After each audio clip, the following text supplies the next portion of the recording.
मैं मेरी अगर भिवानी हरियाणा की बात करूं, कोई कलकत्ता जाता था, कोई आसाम में जाता था, कोई बेंगलोर जाता था, कोई बम्बई जाता था, 4-4 बार रेल बदलनी पड़ती थी। आज एक जगह से बैठो, आखिरी समय पर पहुंचेगा।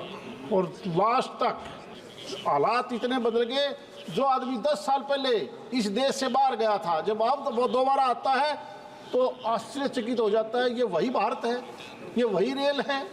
तो हमारे लिए भी फ़ायदा है, यहाँ पर जगह कम है वो भी फ़ायदा मिल जाएगा। एक अंडरपास जो आप बनाते हो, अभी आप स्टेट से 50% पैसा लें, 100% की बजाय 50% अगर रेलवे भुगत लेगा। आज जो माननीय रेल मंत्री जी ने 2024 अमेंडमेंट बिल लेके आए हैं, कभी अंग्रेज़ों का बनाया हुआ ये सिस्टम जो लगभग 250 साल पुराना था, और पिछले 10 साल से जिस प्रकार से बदलाव आया है, एक बीच में समय ऐसा भी आया कि आम सवारी जो रेल में बैठती थी डर लगता था, समय पर जाएंगे, पहुंचेंगे, एक्सीडेंट होगा, नहीं पहुंचेंगे। लेकिन पिछले 10 साल से जब भी घर से कोई आदमी रेलवे स्टेशन पर जाता है तो रेलवे स्टेशन ऐसा नहीं लगता, ऐसा लगता है जैसे 5 स्टार हो। बड़े स्टेशनों की बात नहीं करता मैं, तो मेरे हरियाणा प्रदेश की बात करता हूँ। जो छोटे छोटे सब डिवीज़न हैं, तो तेरा हिसार का भी देख लेना, जिस प्रकार से स्टेशनों का रूप बदला है, जिस प्रकार स्टेशन का रूप बदला है, बैठने को जी करता है। और पहले जब भी कोई सवारी जाती थी, मैं मेरी अगर भिवानी हरियाणा की बात करूं, कोई कलकत्ता जाता था, कोई आसाम में जाता था, कोई बेंगलोर जाता था, कोई बम्बई जाता था, 4-4 बार रेल बदलनी पड़ती थी। आज एक जगह से बैठो, आखिरी समय पर पहुंचेगा। और लास्ट तक, और आप और हम दोनों देखते हैं, माननीय रेल राज्य मंत्री भी देखते हैं, जो आदमी हवाई सफ़र करता था, दिल्ली से जयपुर, दिल्ली से चंडीगढ़, रेल में जाता है 2.5 घंटे पहुंच जाता है आदमी। स्टेशनों की शक्ल देखोगे, बोगी की शक्ल देखोगे, जिस प्रकार से बदलाव किया है, न केवल साफ सफाई का और न केवल डबल का,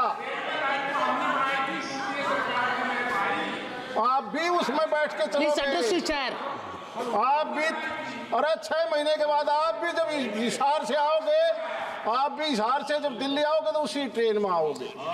जिस प्रकार से वंदे भारत,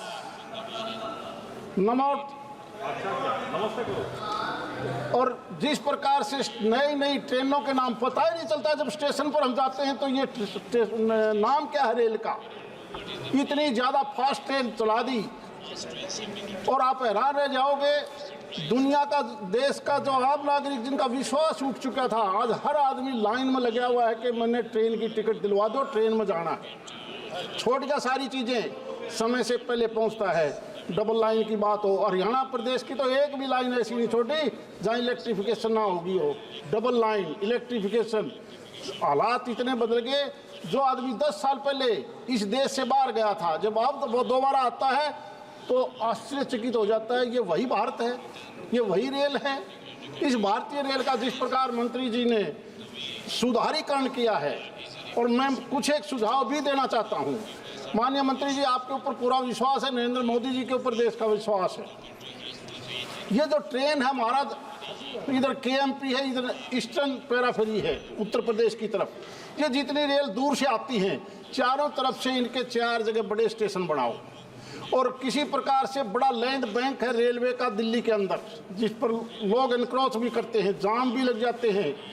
यहाँ पर मेट्रो का समाधान करें, ताकि पैसेंजर मेट्रो के थ्रू जाम से ही बच जाएगा, ये पर्यावरण जो दूषित है वो भी बच जाएगा। इस प्रकार का माहौल पैदा करोगे, और हो सकता है उसमें चाहे समय लगे, आपका उसी के लाइन के ऊपर जहाज लाइन है वहीं पर मेट्रो बन सकती है, नीचे सड़कें बन सकती हैं, ग्रीन बेल्ट छोड़ी जा सकती है।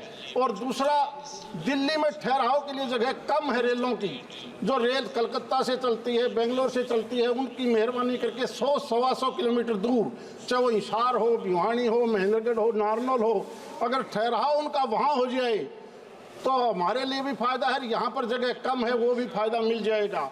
एक अंडरपास जो आप बनाते हो, अभी आप स्टेट से 50% पैसा लें, 100% की बजाय 50% अगर रेलवे भुगत लेगा तो हमें और ज़्यादा फ़ायदा मिल जाएगा। 3-4 रेल की भी मैं मांग जरूर करना चाहूँगा, एक लोहारू से भिवानी, और नीमराना से अटेली दादरी, फरूख नगर से झज्जर दादरी लोहारू, और एक मेवात को भी किसी प्रकार से हम दिल्ली के साथ रखते हैं, वो भी जुड़ जाए।